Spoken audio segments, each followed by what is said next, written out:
سئل شيخنا بن باز رحمه الله تعالى من رجلين أعرفهما بما جعل الله عز وجل لك هذا القبول عند الناس؟ قالوا ليش أنت بن باز عند الناس هالقبول هذا؟ فقال، وهذا من مجالس خاصة يعني، فقال ولا هو ما يتكلم بهذا بين الناس رحمه الله، قال أظن أن الله أعطاني هذا بشيء، وهو أني لا أحمل في قلبي حقدا على أحد من المسلمين. يقول ما أحمل في قلبي حقد على أحد من المسلمين أبد، وإذا سمعت بسوء عن أحد سعيت في نصحه. ما يفرح بوجود النقص عند غيره، لا، إذا سمع عند أحد خطأ سعى في نصحه.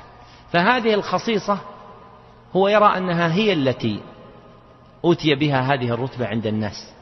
فأنت طهر قلبك حتى تنال الرتبة عند الله عز وجل، الرتبة العظيمة.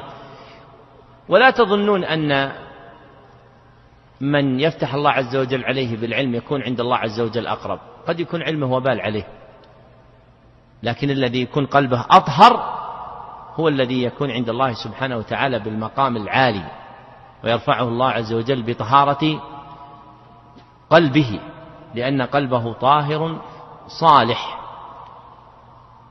والجنة إنما جعلت لأصحاب القلوب الطاهرة، والنار إنما جعلت لإذابة قسوة أصحاب القلوب القاسية.